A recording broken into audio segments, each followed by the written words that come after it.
Ada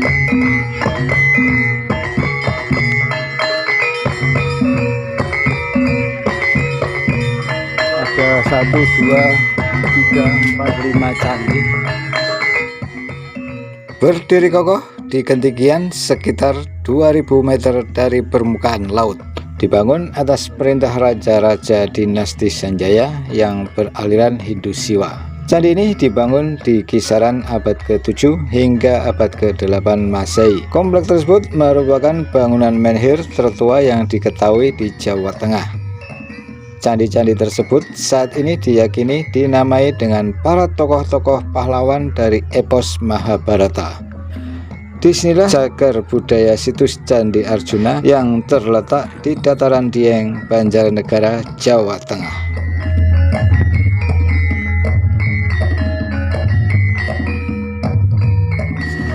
Assalamualaikum warahmatullahi wabarakatuh. Balik lagi dengan channel The Blog Geduk.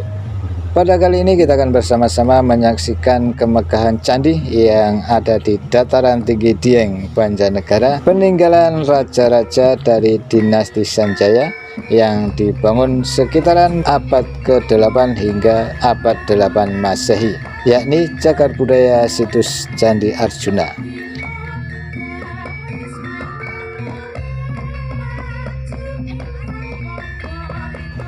Namun sebelum dilanjut, ini saya bersama-sama sahabat-sahabat yang sedang menikmati hidangan ataupun makan siang karena perjalanan menuju ke Dieng ini cukup jauh.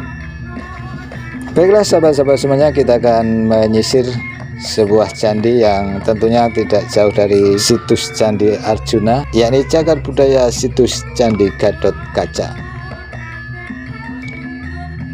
Candi ini terletak di sebelah barat kompleks Percandian Arjuna yang dihubungkan kurang lebih jaraknya 300 meter.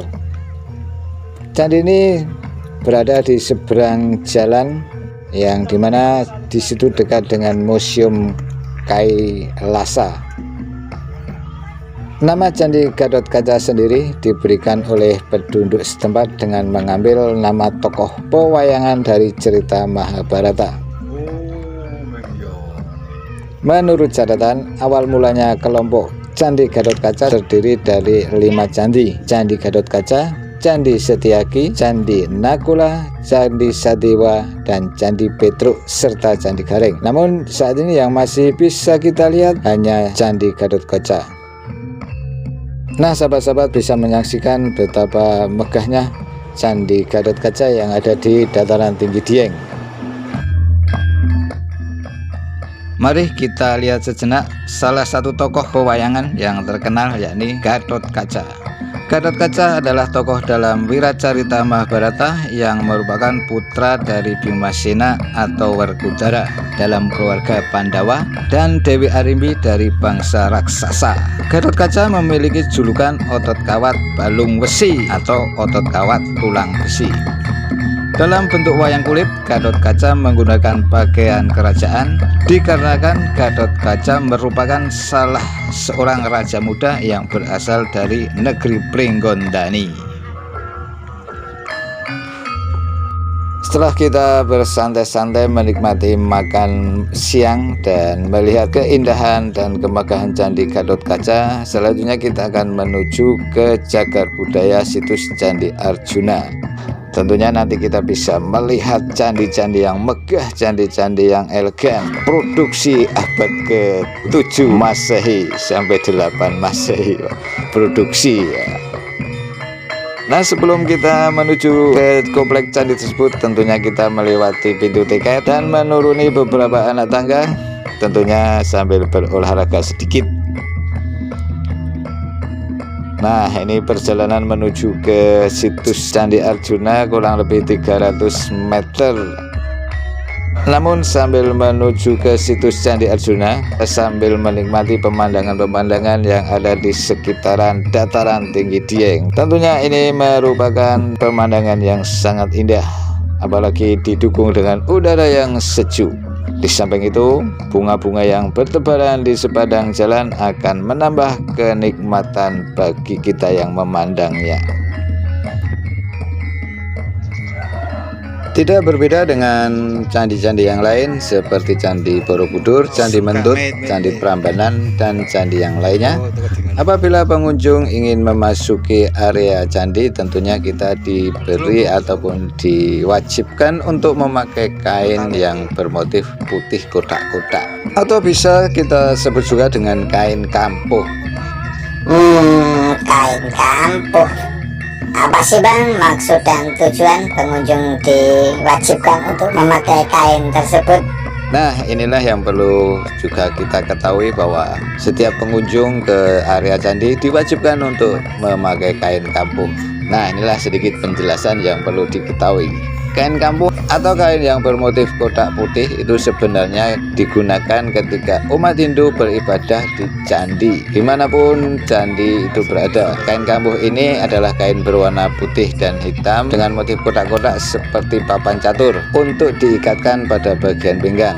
Pemakaian kampuh ini untuk menjaga kesakralan candi serta menghormati kebudayaan. Penggunaan kain ini hukumnya wajib bagi para pengunjung. Konon katanya dengan menggunakan kain tersebut, pengunjung diharapkan mempunyai pikiran yang bersih secara lahir dan batin saat masuk area candi. Kewajiban menjaga sopan santun merupakan salah satu tanda bahwa candi ini masih benar-benar menyimpan kesakralan. Jadi bukan hanya untuk fashion atau syarat untuk meningkatkan budaya menggunakan batik saja, penggunaan kain kampuh ternyata punya tujuan sendiri dalam pemakaiannya. Oke sahabat-sahabat semuanya, pada kali ini saya berada di kompleks situs Candi Arjuna di Dieng. Kita bisa lihat ada 1, 2, 3, 4, 5 candi yang ada di sekitaran sini. Dan seperti biasanya di sekitaran candi juga masih ada reruntuhan-reruntuhan yang belum direnovasi. Di belakang saya tampak pemandangan yang sangat menakjubkan. Oke, kita lanjut menyisiri kompleks situs Candi Arjuna di Dieng.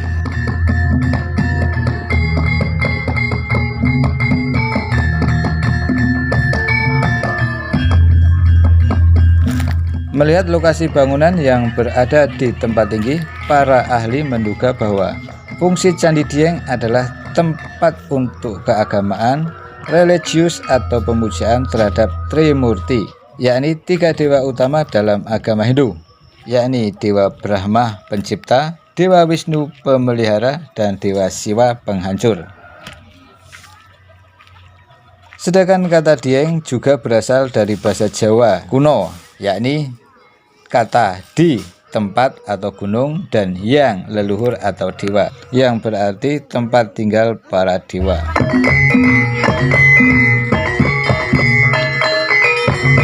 Berikut ini ada 8 candi yang berada di kawasan percandian Dieng. 1. Candi Arjuna. Candi Arjuna berdiri di satu pelataran dengan Candi Semar, Candi Srikandi, Candi Puntadewa, dan Candi Sembadra. Di kompleks percandian ini, Candi Arjuna terletak paling selatan dan diperkirakan dibangun sekitar abad ke-7 atau abad ke-8 Masehi. Candi Arjuna kental dengan pengaruh dari India yang terlihat dari bentuk atap bertingkat dan keberadaan menara-menara di setiap tingkatan atapnya.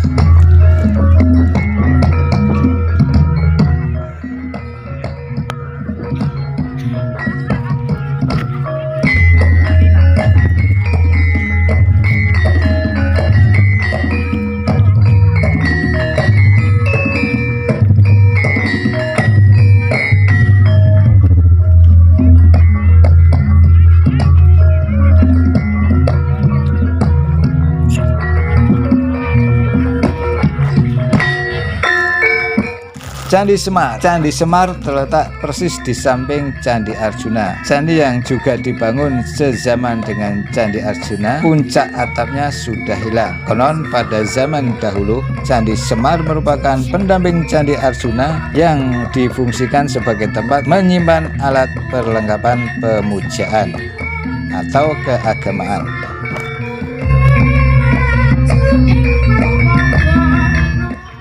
Sebuah candi merupakan bangunan warisan budaya bangsa Indonesia yang memiliki fungsi dan nilai. Masyarakat Indonesia sebagai pewaris budaya memiliki tanggung jawab dalam pelestarian candi tersebut. Candi di era globalisasi bisa sebagai ikon agama dan ikon negara. Candi menjadi spirit umat Buddha atau Hindu dan menjadi landasan hidup bermasyarakat, berbangsa, dan bernegara bagi masyarakat Indonesia. Candi sebagai identitas budaya bangsa memiliki 3 fungsi. Pertama, candi sebagai wahana spiritual bagi umat Buddha atau umat Hindu, sebagai tempat suci yang sakral dan bernilai religius. Kedua, candi bisa juga digunakan sebagai wahana edukasi, struktur, dan sistem tanda pada ornamen yang tersirat nilai-nilai kehidupan moralitas yang digunakan sebagai pembelajaran. Dan yang ketiga, candi sebagai wisata religi, nilai estetika dan seni. Candi memiliki nilai jual sebagai komoditas. Candi sebagai simbol budaya bangsa mengandung nilai-nilai luhur yang dijadikan pedoman moralitas di era globalisasi. Nilai-nilai candi di era globalisasi meliputi nilai spiritual, nilai intelektual, dan nilai komersial. Mohon maaf kalau ada narasi video ini yang kurang pas ataupun ada tutur kata yang tidak sopan. Terima kasih. Subhanakallahumma wa bihamdika asyhadu an la ilaha illa anta astaghfiruka wa atubu ilaik. Wassalamualaikum warahmatullahi wabarakatuh. Dadah.